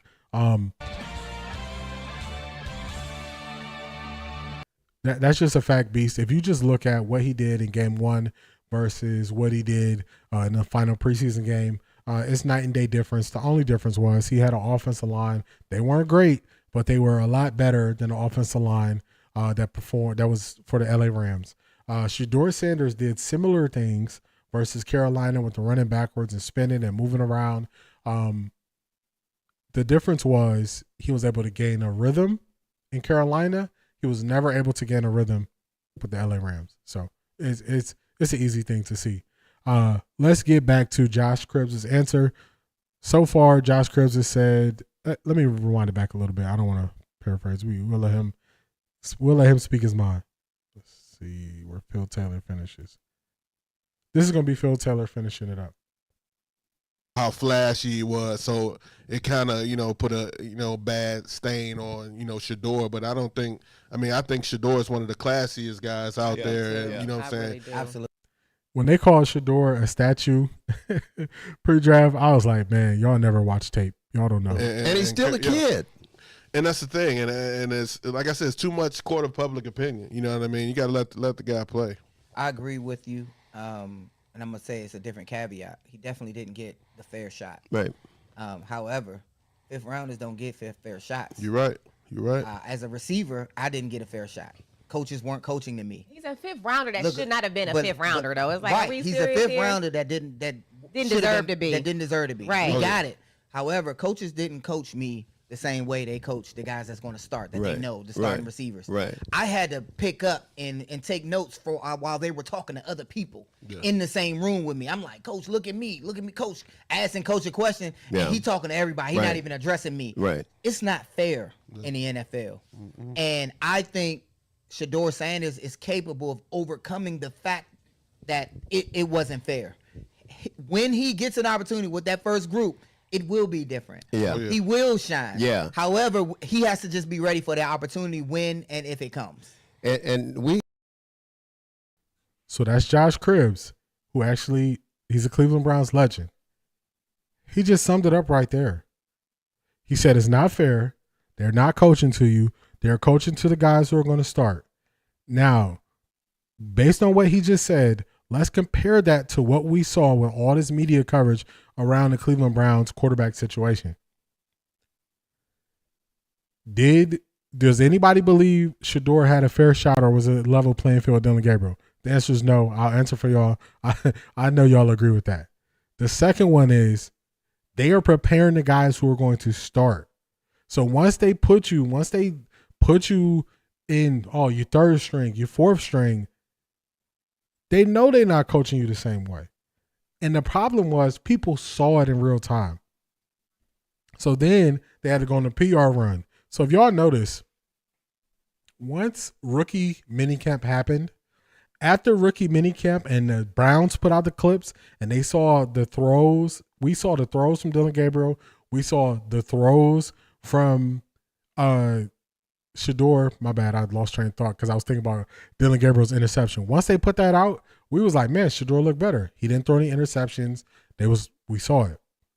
From that point on, things started to change, and we started to hear Shedeur, he's struggling to call the plays. He's struggling with the playbook. He's struggling with the terminology. He's struggling with the operational things in the NFL. That's what we started to hear those rumblings after a rookie minicamp. As we saw more footage, when we got into the camp in July, we saw more footage. We heard more people talking about it. The stance against Shedeur became way firmer, and that's when I started to realize the Browns are putting this out. Because then what do we hear? He is so far behind Dillon Gabriel. Dillon Gabriel is a supercomputer. That's when we started hitting the supercomputer stuff. He's so far behind. It's going to take time. Then what word did they put on Shedeur then? Developmental quarterback. So the Browns were putting out all these things to try to say, darn, it's nothing wrong with being new to it. That's why you see right through when they're lying to you. Football fans accept when they get lied to, but you like, man, that person's lying. That's what I was saying earlier in the show. I was saying the difference is the people who are new to football, they see right through the things that the normal football fan has accepted, and they're not wrong for seeing through it. When they were questioning if Kevin Stefanski was open and honest, they saw through it because he was up there telling lies. When they looked at Andrew Berry, they heard him speak. They were like, something's off of him. Yeah, because he was lying. So the new football people are the ones who identified the lies the fastest because they just identified a person not being honest. So there's nothing wrong with that. Mrs. Pamela, I don't know if we can successfully put that together. Mrs. My bad, it was all caps, so that's why my bot got you. Mrs. Pamela said boycott the NFL. I don't know if we can successfully put that together. Beast, Shedeur don't need development. Tom Brady was his mentor. He just has some bad habits from college. I agree he has bad habits from college. I think Shedeur needs reps more than anything. I think he needs reps. That's what I think he needs. They put a monkey wrench in the situation when they had him going to practice early, throwing so much by not giving him reps. Then they got him staying after practice to try to get reps in. He overexerted himself because he wasn't getting to work in practice. So to get better at football, you got to play football, and I think he needs more reps. That's why it was such a disservice they did to the quarterbacks by keeping Kenny Pickett there. Kenny Pickett there, he just put a monkey wrench in everything because he was taking reps he didn't need. All right, Don, I got a question for you. All right, so you watched the interview yesterday. Do you believe you were looking at a person that was telling the truth? I'm guessing you saw Kevin Stefanski's interview yesterday. Was that a person? Did you look at him as he was speaking and say, I believe everything he's saying?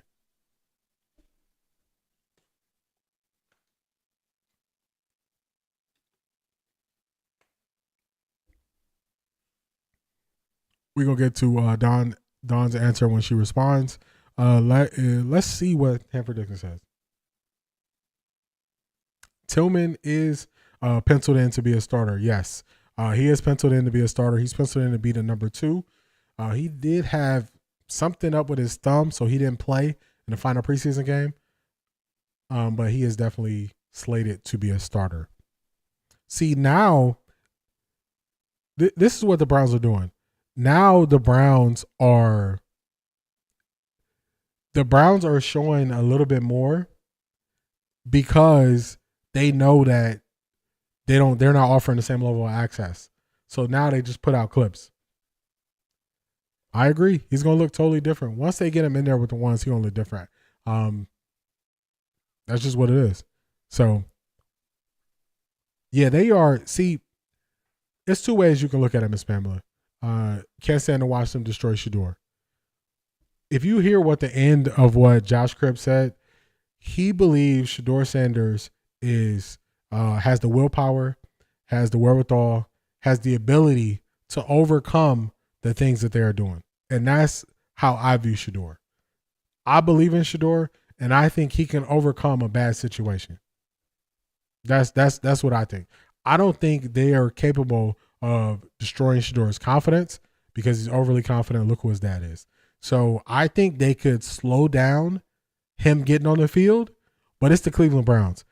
Since Kevin Stefanski been here, we played 3 to 4 quarterbacks, or let me word that right. 3 to 4 quarterbacks end up starting the game since Kevin Stefanski been here, and he's number 3. So I don't think anything is going to change this year. I think nothing's going to change. I think we're going to play 3 quarterbacks this year. So I also think the Browns are doing a lot of things to eliminate. He's not getting reps with the ones. He's not going to get reps with the ones now because it's under the guise of we got to get the starters ready. We got to get the starters ready. We got a real game in 8 days, 9 days. So now he's not going to get reps with the ones. It's another side to this. Like, it always depends on how you view it if you can find a positive in the situation. He's not getting the reps with the ones, right? So he's not going through the game plan because he's not going to be the starter. But what is he doing? He is now the scout team quarterback. The scout team quarterback goes against the number 1 defense. I prefer Shedeur go against the number 1 defense because that's going to get him better. So if you just look at a bunch of quarterbacks who weren't the starter, the way they get better is going against the number 1 defense who is repping for the league.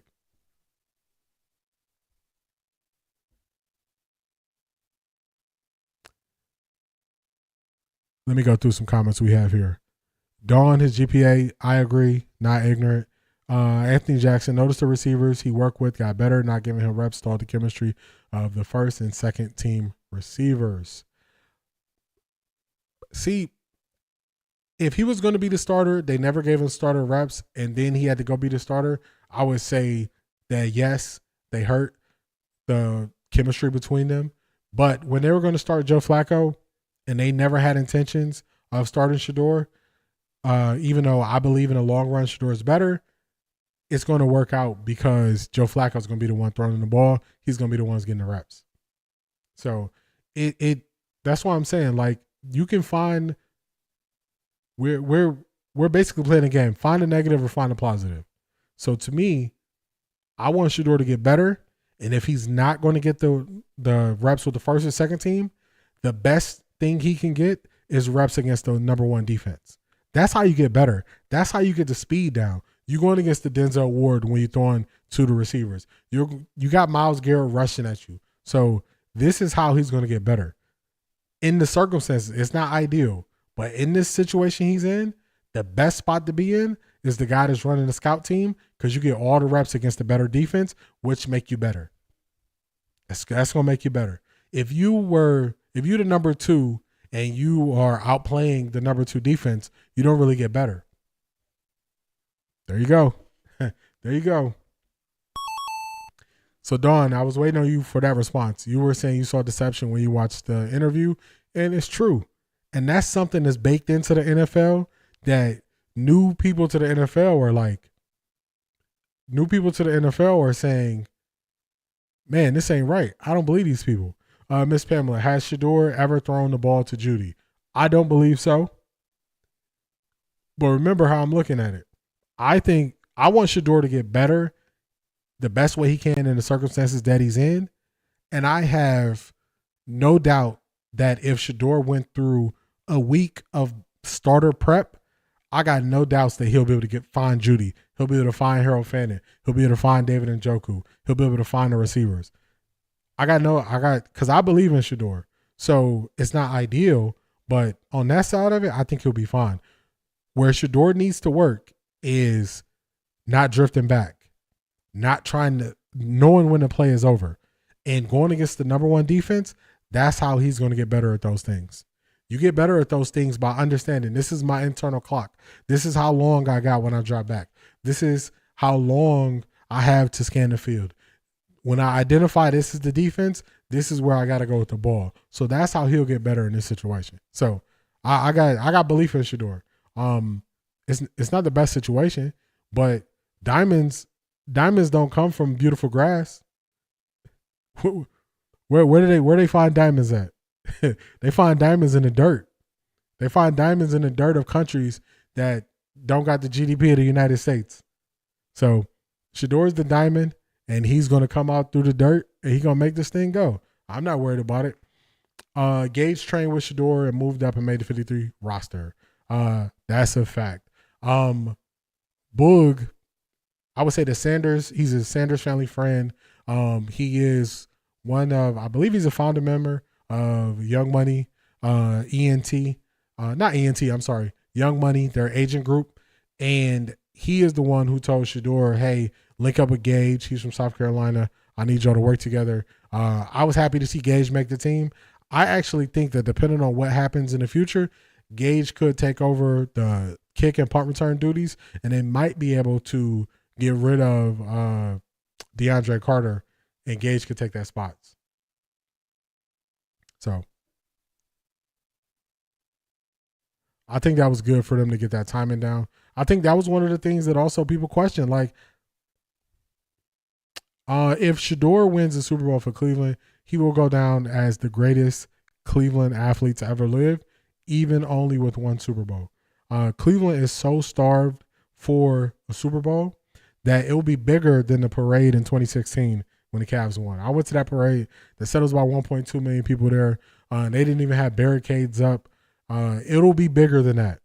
I mean, you have Cleveland Browns fans who were fans of the Browns. They're in their 70s, 80s. It's going to be the biggest parade ever. And if he wins the Super Bowl, calling it now. Greatest Cleveland athlete of all time with one Super Bowl. All it takes is one. All right, so let's get to Hanford Dixon's response. And again, you guys talked about it. His name is Shedeur Sanders. That's his name. And me personally, I don't know. I'm still trying to figure out why the hell he dropped to the 5th round. I don't understand it. I don't understand why all these teams just passed right over him. I just don't get it. I did see something come out earlier last week. Eric Dickerson. He was saying that some owners were saying not to draft him and things like that. I mean, I hope it ain't true because allegedly, like, you know what I'm saying? I hope it ain't true, but if that is the case, man, that's tough. You know what I mean? I think he was saying because I broke that down. I broke that down in real time, where I was saying that owners took Shedeur off their board. It was early on, around the owners meeting. That's when Jason Lloyd came back and said, "Oh, I was hearing things about Shedeur."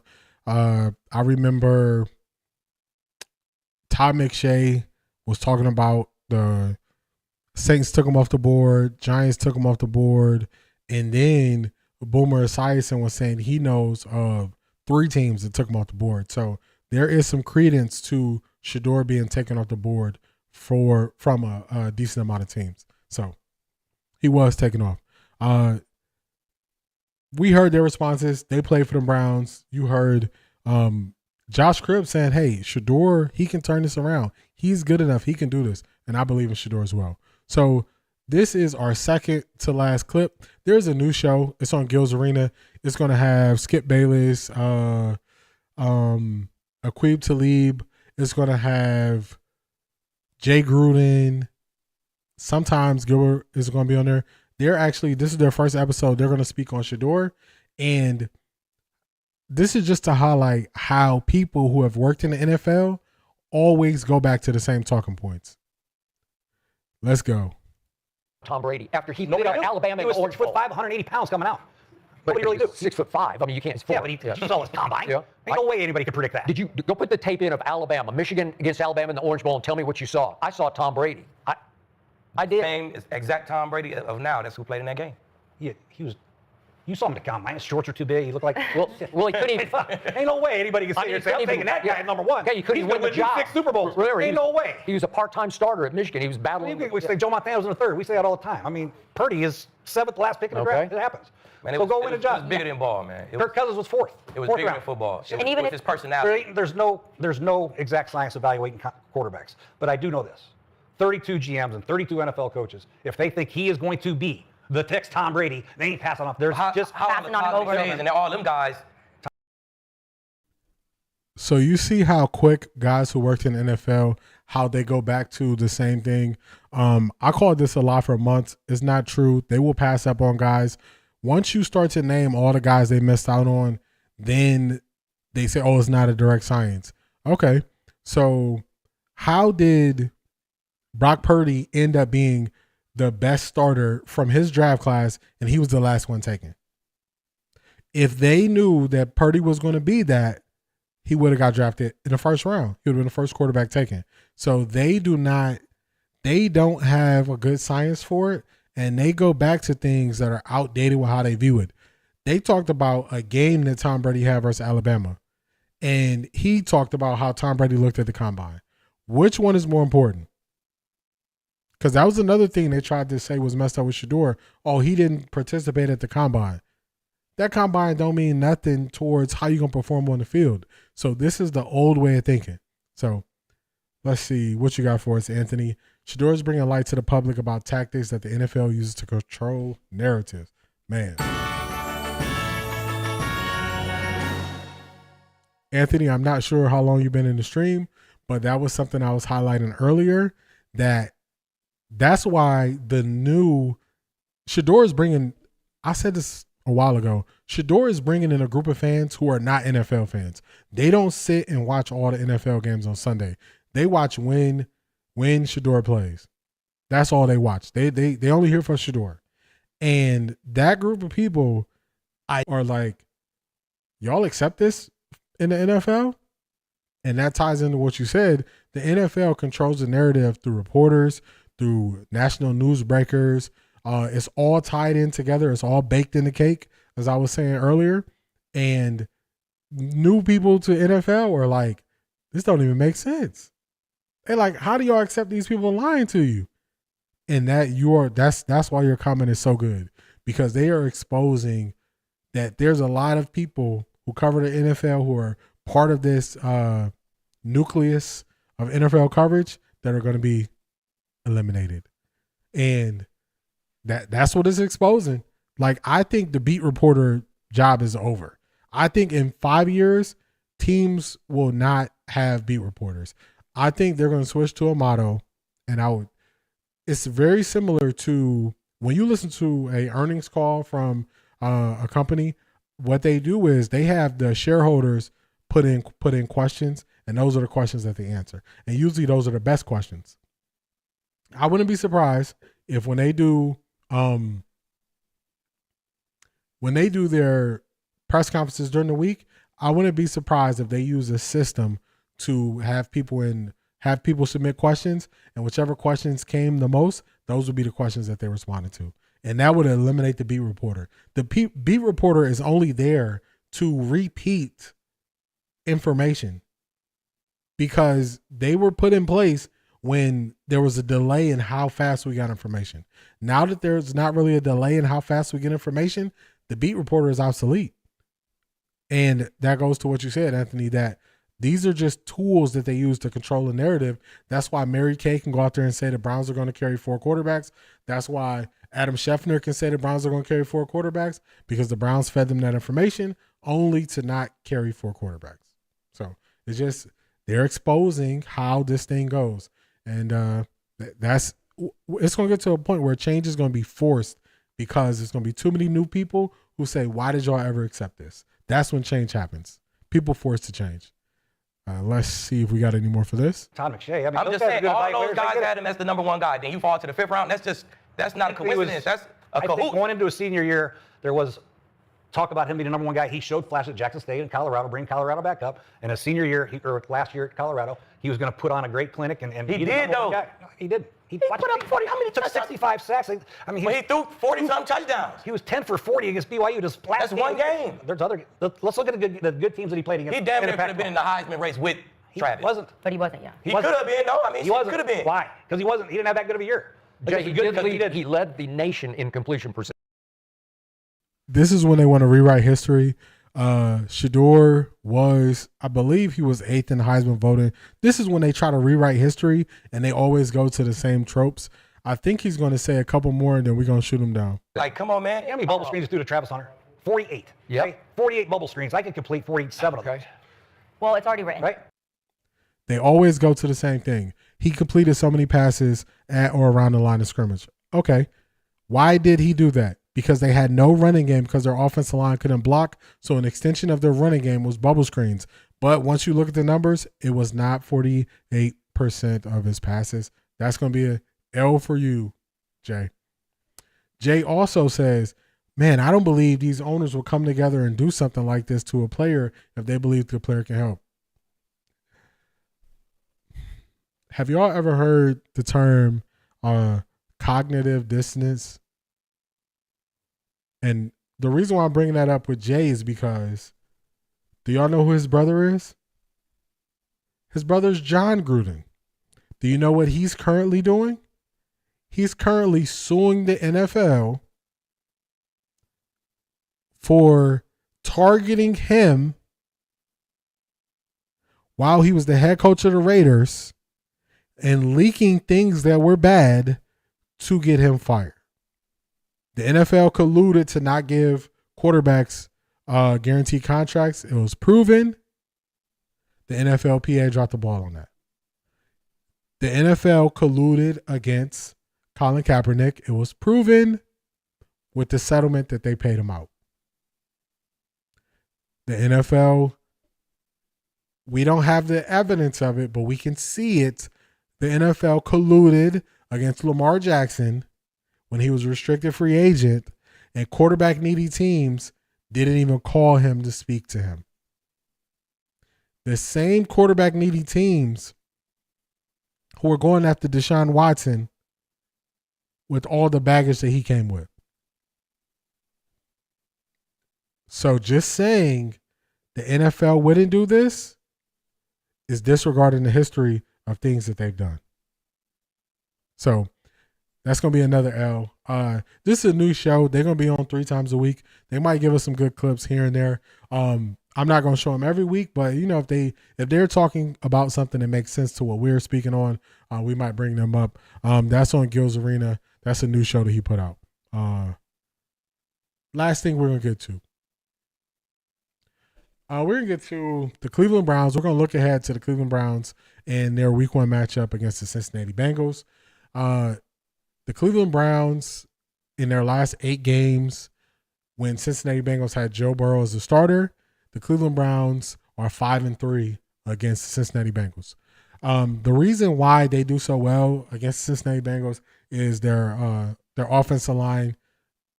The Bengals' offensive line isn't good. The Browns' defensive line is their strength and has been their strength. And then also the secondaries. Cleveland had a 3-man.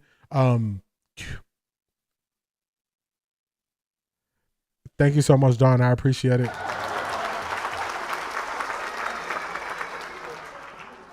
I do one weekly show like this where I'm just breaking down a lot of different topics. And then I also do live coverage when I'm listening to a game. I appreciate you, Don. It's been great speaking with you. Shout out to you for subscribing, and enjoy the rest of your Friday. So thank you. I appreciate you.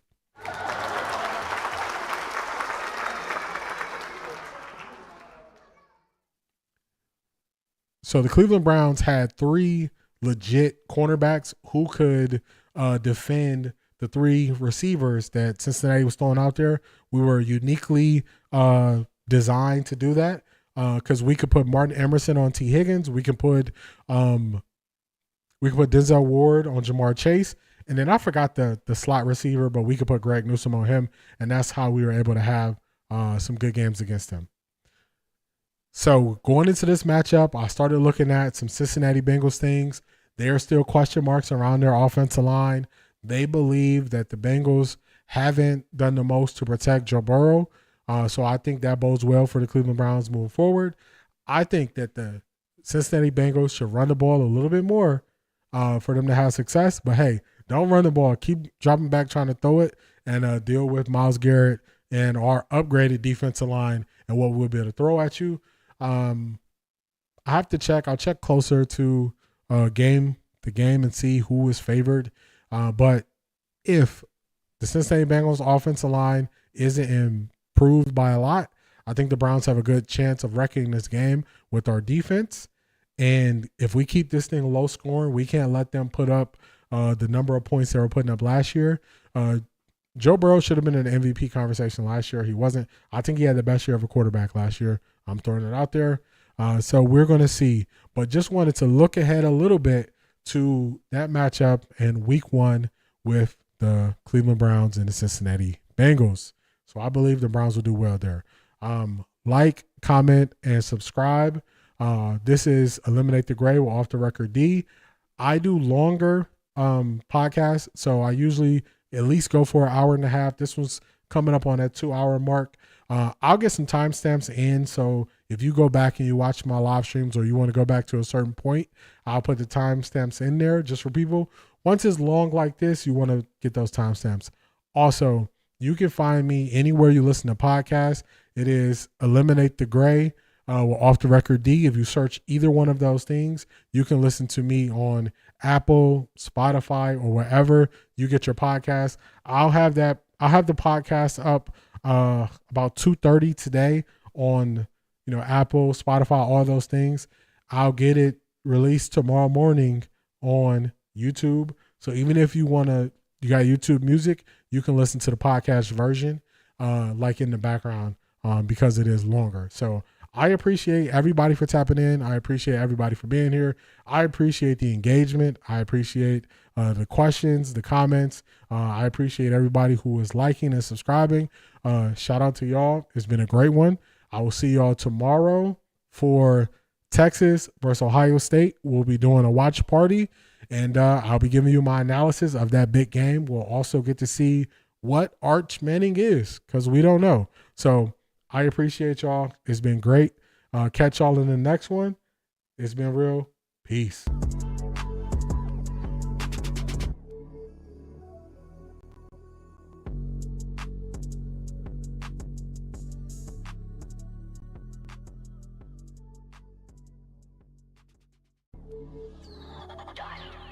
Hey, Bon.